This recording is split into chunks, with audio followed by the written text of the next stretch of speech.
लगभग 3 हफ्ते पहले जब कैबिनेट की मीटिंग हुई, उस मीटिंग के दौरान ये फैसला लिया गया। वो फैसला एलजी साहब को भेजा गया। जैसे ही एलजी साहब का दस्तखत फाइल पे हमें वापस मिला, हमने वो ऑर्डर जारी किया है और 2021 के बाद दोबारा जम्मू और श्रीनगर को इस दरबार मूव के ज़रिए जो है जोड़ा जा रहा है। तो आपने देखा किस तरीके से एक तरफ नेशनल कॉन्फ्रेंस मुख्यमंत्री उमर अब्दुल्ला स्टेटहुड की मांग पर लगातार बात करते नजर आ रहे हैं, चाहे मीडिया में हो या फिर प्रेस कॉन्फ्रेंस में हो। वहीं कांग्रेस विधायक वगूरा खरी ने स्टेटहुड को लेकर बीजेपी पर जमकर निशाना साधा है। सुने जरा क्या कह रहे हैं। हमारे पार्टी जो है कांग्रेस पार्टी, उन्होंने मुल्क की आज़ादी के लिए लड़ा है, कुर्बानियां दी है। राजीव गांधी की कुर्बानी है, इंदिरा गांधी की कुर्बानी है। यह भाजपा को ये कहना चाहते हैं, उनका जो घुमंड है, वो कहते हैं कांग्रेस मुक्त भारत। हम उनको कहना चाहेंगे इंशाल्लाह अल्लाह ने चाहा बीजेपी मुक्त ये मुल्क हम बनाएंगे। इन इन इन झूठे लोगों को हम कहना चाहेंगे ये वो लोग हैं जो अंग्रेजों के तलवे चाटते थे, और हम वो लोग हैं जिन्होंने हिंदुस्तान की आज़ादी के लिए, इस मुल्क के लिए लड़ा है, कुर्बानियां दी। वो उन लोगों को हराना है जो साध्वी इनकी लीडर कहती है कि नथुराम गोडसे, जिन्होंने गांधी जी की हत्या की, कि उसकी पूजा करो। जो लोग कल तक तिरंगे को आरएसएस वाले अपने दफ्तर में लहराने नहीं देते थे, आज वही लोग बटोर रहे कि देशभक्त कौन है, देशद्रोही कौन है। वो कौन होते ये कहने वाले। इसलिए पहले, सबसे पहले हमें उन ताकतों, सियासी ये जो है पॉलिटिकली, इन लोगों के खिलाफ लड़ना है। हमारी सबसे प्रायोरिटी वो है, चाहे वो सरकार हो, चाहे वो एमएलए हो। मैं कहता हूं आसमान और जमीन की फर्क है यूटी और स्टेट में, और इसी तरीके से यूटी गवर्नमेंट और यूटी का एमएलए डिफिकल्टीज आ रही है बहुत ज्यादा। इसमें कौन सी बोलने वाली बात है। This is something which is true. That's why we are saying कि अभी तक इतिहास में ये भाजपा वाले जो है ना, इनको हम कहते हैं कि आपने इतिहास रचा है। पहली दफा एक स्टेट को आपने यूटी, अभी तक कभी नहीं हुआ है, और गैर जमहूरी तरीके से। बीजेपी वालों ने जो जम्मू कश्मीर के अवाम के साथ ज़्यादतियाँ की है, अन्याय किया है। उन्होंने कहा अच्छे दिन हमारा टूरिज़्म हिट, उन्होंने कहा अच्छे दिन हमारा हॉर्टिकल्चर की हिट। हम कहाँ बेरोज़गारी बढ़ रही है, लोग परेशान हैं। हमारे वो राइट्स, जेन्युइन राइट्स जो उन्हें इन्होंने वायलेट किया। न्यूज़ जम्मू कश्मीर के लिए मैं गुलमर्ग से मुनीर हुसैन हो रहा। और गठबंधन में खटपट की खबरों के बीच बड़ा अपडेट ये मिल रहा है कि नगरोटा सीट पर नेशनल कॉन्फ्रेंस कांग्रेस उम्मीदवार का समर्थन कर सकती है। कांग्रेस इस सीट पर वरिष्ठ नेता बलवान सिंह को उतारने पर विचार कर रही है, और इसे लेकर जम्मू के प्रांतीय अध्यक्ष रतन लाल गुप्ता और डॉक्टर फारूक अब्दुल्ला के बीच बातचीत का अंतिम दौर है, और आज शाम तक संयुक्त उम्मीदवार घोषित होने की संभावना है। मुख्यमंत्री उमर अब्दुल्ला ने भी संकेत दिए हैं, अगर कांग्रेस नगरोटा सीट से कोई मजबूत कैंडिडेट देती है तो वो उसका समर्थन करने को तैयार हैं। आपको याद होगा किस तरीके से राज्यसभा चुनाव के दौरान, जब राज्यसभा चुनाव की सीट पर कैंडिडेट्स का अनाउंसमेंट किया जाना था, तो माना यह जा रहा था कि 4 सीटों में से 3 सीटों पर नेशनल कॉन्फ्रेंस अपने उम्मीदवार उतारेगी, जबकि चौथी सीट कांग्रेस के खाते में जाएगी। हालांकि कांग्रेस की ओर से तारिक हमीद खर्रा की ओर से प्रेस कॉन्फ्रेंस की गई, कहा यह गया कि असुरक्षित सीट होने की वजह से हम इस पर चुनाव नहीं लड़ेंगे।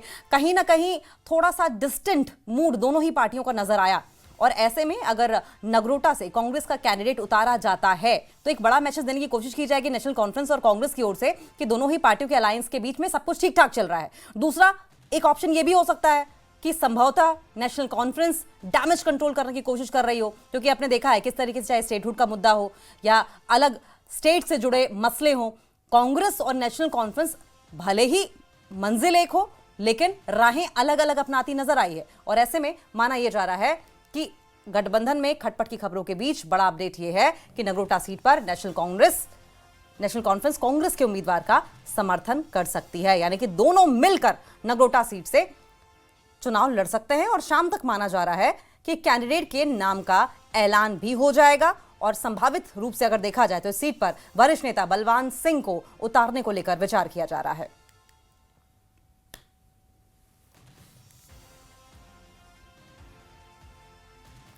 और वहीं नगरोटा की जनता के दिल में क्या है नगरोटा का चुनावी इक्वेशन, चुनावी समीकरण, हमारे सहयोगी समीर भट्ट बता रहे हैं। देखिए जरा। नगरोटा मार्केट में खड़े हैं, और नगरोटा की अगर हम बात करें, इस कॉन्स्टिट्यूंसी में 11 नवंबर को एक बड़ा बैटल होने वाला है। फिर एक बार बाय इलेक्शंस हैं। दिवंगत देवेंद्र सिंह राणा के देहांत के बाद ये सीट खाली हो गई थी, और अब 11 नवंबर को इस पे इलेक्शन होने वाले हैं। फिलहाल मैं कुछ लोगों से यहाँ पे बात करने की कोशिश करूंगा और उनसे जानना चाहूंगा कि मुद्दे क्या रहेंगे। अगर यहाँ पे जो नगरोटा के एरिया में लोगों की अगर हम बात करें तो उनके क्या क्या मुद्दे रहेंगे, मैं यहाँ पे इस तरह से कोशिश करूंगा जानने की और पहचानने की कि आखिर अगर यहाँ पे लोग हैं तो वोट डालने जा रहे हैं तो 11 तारीख को, तो वो किस चीज को देखकर वोट डालेंगे और उनके मुद्दे क्या होंगे। देखिए, हम यही उम्मीद करेंगे जो भी हमारा कैंडिडेट आएगा वो रोज़गार पे बात करे, वो एम्प्लॉयमेंट स्कीम्स पे बात करे, जिससे और से ज़्यादा जो यूथ है वो एम्प्लॉयमेंट ले सके, और जो और भी जो इंफ्रास्ट्रक्चर डेवलपमेंट हैं, स्पोर्ट्स फैसिलिटीज़ डेवलप हों, ताकि हमारे यहाँ पे काफ़ी सारे जो अच्छे नौजवान खिलाड़ी हैं उनको प्रायोरिटी मिले और वो आगे जाकर देश के लिए और हमारे JNK के लिए कुछ कर सके। हमारे डिस्ट्रिक्ट में एक बड़ा फेमस टूरिस्ट स्पॉट है जिसका नाम है सुरिनसर झील। वहाँ पे आप देखिए इतनी खस्ता हालत है वहाँ पे रोड्स की। वहाँ से आप संगट चलाना चले जाइए, जिंदरा के साथ रोड कनेक्ट होता है, इतनी खस्ता हालत है। महीना खत्म होने को आ गया है बट अभी तक वहाँ के जो भी थे, वहाँ के MLA MPs थे जो पुराने थे, उन्होंने कुछ काम तक नहीं करवाया। वहीं पे अगर आप मथवाड़ ब्लॉक जो हमारा एक लगता हुआ इलाका है नगरोटा कॉन्स्टिट्यूंसी का, वहाँ पे इतनी खस्ता हालत है, लोगों को अभी भी वहाँ पे अपने दम पे अपनी JCB लगा के काम करवाना पड़ रहा है। क्या चाहते हैं जो नए इलेक्शन जब आ रहे हैं अभी 11 नवंबर को, तो जो इलेक्टेड MLA होगा उससे आप क्या चाहते हैं? बहुत उम्मीद है उनसे, उनके फादर साहब से उम्मीदें थी हमें, दिव्या रानी करेगी यूज करना अभी, और क्या बोलने से ज़्यादा। अच्छा, उनसे क्या चाहते हैं जो जीतेगा, चाहे आप दिव्यानी रानी के बारे में या कोई भी, उनसे क्या चाहते हैं? पानी की समस्या लोगों की दूर हो, बिजली का कोई जो ढांचे ढूंचे गिरे उनको थोड़े ठीक होने चाहिए, सड़कें रोड जो टूटे हुए हैं वो ठीक होनी चाहिए। हमारे इश्यूज हैं, पानी का एक मसला है, हमारी रोड बाहर चली गई है, हम ये चाहते हैं कि यहाँ से गाड़ियाँ निकले जो कटरा वैष्णो देवी जाए, और थोड़े मुद्दे हैं, मतलब ये है कि कुछ हद तक हमारे मुद्दे ठीक हैं। यहाँ पानी की कमी है क्योंकि पाइपें वगैरह बह गई हैं, तो बाकी इशू तो बहुत होते हैं। अभी एम्बुलेंस का इशू होता है, रात को या डिस्पेंस में कोई होता नहीं है कोई भी, तो एक डॉक्टर चाहिए कम से कम जो एट ए टाइम किसी को थोड़ी सी देखभाल कर सके। तो देख सकते हैं आपने कोशिश की, हमने इस प्रोग्राम के जरिए कुछ लोगों से बात करने की, हमारी ये पहल आगे भी जारी रहेगी। फिलहाल कुछ लोगों से बात हुई और यहाँ से जो वोटर कह रहा है कि अनएम्प्लॉयमेंट बड़ा मुद्दा है, जो फ्लड आए थे उसमें रोड्स बह गए हैं, नुकसान हुआ, मकानों का नुकसान हुआ, उसके लिए वो कंपनसेशन चाहते हैं। और सबसे बड़ी बात है पानी की बड़ी इशू है, नगरोटा में पानी की समस्या है। ये चाहते हैं कि जो नए MLA बन के यहाँ के चुन के आएंगे उनको पानी की तरफ वोट देना चाहिए, कि पानी की जो सुविधा है वो सुनिश्चित हो, अनएम्प्लॉयमेंट का जो इशू है उसको एड्रेस किया जाए और फ्लड से जो नुकसान हुआ उनको कंपनसेशन मिलना चाहिए उन लोगों को। तो कई मुद्दे हैं, मुद्दे बहुत ज़्यादा, आगे भी हम कोशिश करेंगे इन मुद्दों पर बात करने की। फिलहाल मेरे कैमरामैन साहिबा के साथ मुझे इजाज़त, नमस्कार। और नेशनल कॉन्फ्रेंस प्रांतीय अध्यक्ष शौकत अहमद मीर ने सरकार के दरबार मूव को बहाल करने के फैसले का समर्थन किया। उन्होंने कहा कि ये कदम जम्मू और साथ साथ कश्मीर के दोनों हिस्सों के बीच संबंधों को और मजबूत करने के उद्देश्य से उठाया गया है। मीर ने बताया कि अब तक ज्यादातर सरकारी रिकॉर्ड्स डिजिटाइज किए जा चुके हैं और दरबार मूव प्रक्रिया पर होने वाला खर्च भी कम कर दिया गया है। देखो, मैं ये जो कल गवर्नमेंट ने ये फैसला लिया कि दरबार मूव बहाल किया जाए, जिस तरह हमारी प्रेसिडेंस थी महाराजे से पहले के वक्त से, और जब 47 मुल्क आज़ाद हुआ तब से ये वाहिद एक रियासत है सारे हिंदुस्तान में जहां दरबार मूव होता था, क्योंकि यहाँ की जो जोग्राफिकल पोजीशन है, टोपोग्राफी, वो डिफरेंट है। यहाँ 6 महीने कड़क की सर्दी रहती है और जम्मू में 6 महीने ज़बरदस्त गर्मी रहती। तो उमर साहब ने दिखा दिया कि ये जो पोलराइजेशन करना चाहते थे बीजेपी जम्मू और कश्मीर, वो इन्होंने आज वो दीवार तोड़ डाली और वो जो दरबार मूव पहले से हुआ करता है वो हो जाएगा। लेकिन जहां तक आप बीजेपी के खर्चे की बात करते हैं वो गलत बोलते हैं। पहले जब दरबार मूव हुआ करता था तो बहुत से ट्रक्स को हायर करके हमारी जितनी भी फाइलें होती थी उनको लोड करके जम्मू पहुंचाने होती थी और 6 महीने के बाद उनको वापस, चूंकि आज ई गवर्नेंस का सिलसिला है, सारा रिकॉर्ड कंप्यूटर पर है और सारी फाइलों की मूवमेंट भी थ्रू कंप्यूटर है। आज फिजिकल मूवमेंट ऑफ फाइल नहीं है, इसलिए उनका यह कहना कि इस पर खर्चा हुआ वो भी गलत है। सबसे बड़ा दरबार मूव में जो लिक्यूना था जब से 5 अगस्त 2019 हुआ रीऑर्गेनाइजेशन एक्ट, इन्होंने कश्मीर को इग्नोर किया था। यहाँ कुछ ही ऑफिस होते थे, ज़्यादा जम्मू में हेडक्वार्टर होता था, तो ये लॉपसाइडेड एडमिनिस्ट्रेशन उस वक्त चलती थी। अब ये इम्बैलेंस उन्होंने क्रिएट की थी, वो इम्बैलेंस खत्म हो गई।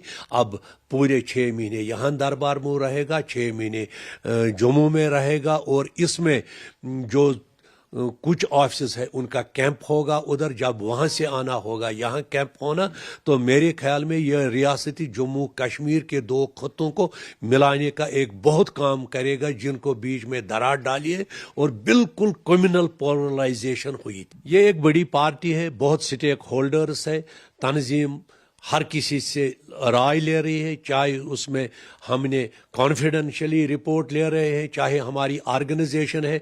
डिस्ट्रिक्ट प्रेसिडेंट ने बडगाम कॉन्स्टिट्यूंसी की मीटिंग की, उसमें उनके ब्लॉक प्रेसिडेंट्स ने शिरकत की, उनसे भी फीडबैक लिया। इंडिविजुअल हमारे पास रेजोल्यूशन आए, हमारे पास राय आई।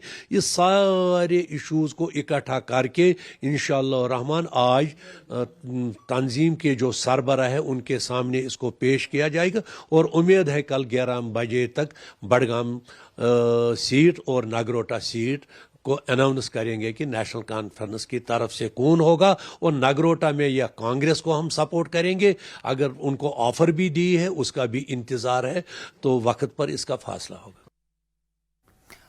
एक और ब्रेकिंग न्यूज सामने आ रही है बडगाम उपचुनाव पर। इस वक्त की बड़ी खबर यह है, सूत्र ये बता रहे हैं कि नेशनल कॉन्फ्रेंस से आगा सैयद महमूद को टिकट मिल सकता है। साथ ही सूत्र ये भी बता रहे हैं कि नेशनल कॉन्फ्रेंस के सांसद आगा सैयद रुहुल्ला पार्टी के लिए चुनाव प्रचार कर सकते हैं। ये पॉलिटिकल डेवलपमेंट्स तब हुआ जब उमर अब्दुल्ला की तरफ से आरक्षण के मुद्दे पर सकारात्मक बयान आया है, जिसकी मांग लंबे समय से सांसद आगा सैयद रुहुल्ला कर रहे थे।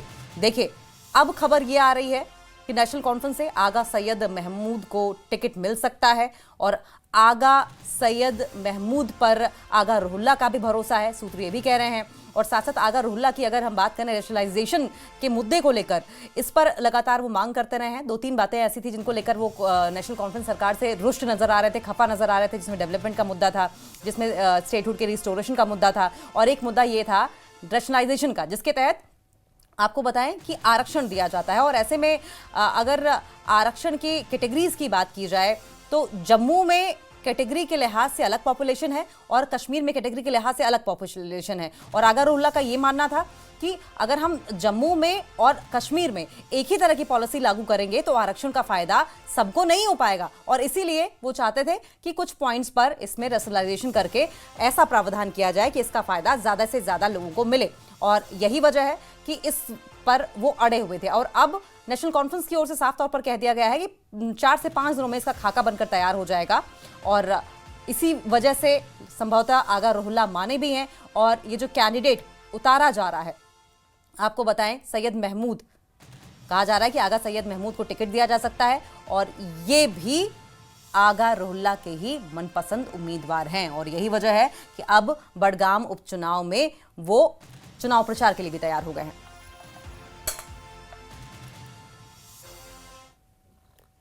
कैबिनेट सब कमेटी ने अपनी फाइनल रिपोर्ट जो है कैबिनेट के सामने रखी। कैबिनेट ने उस रिपोर्ट को कबूल किया है। अब सोशल वेलफेयर डिपार्टमेंट से कहा गया है कि वो एक कैबिनेट मेमो तैयार करें, क्योंकि हमने कैबिनेट की सब कमेटी की रिपोर्ट जो है वो मंजूर की है। इसके लिए हमें कैबिनेट मीटिंग बुलाने की जरूरत नहीं पड़ेगी। मैं इसको सर्कुलेशन में अपने मिनिस्ट्रियल कोलीग्स के पास भेज के इसको मंजूरी दिलवा दूंगा, और कैबिनेट का यह फैसला जो है फिर एलजी साहब के सामने रखा जाएगा। मैं उम्मीद कर रहा हूं कि अगले 2-4 दिन में यह मुकम्मल हो जाएगा। छोटे से ब्रेक के लिए रुकेंगे।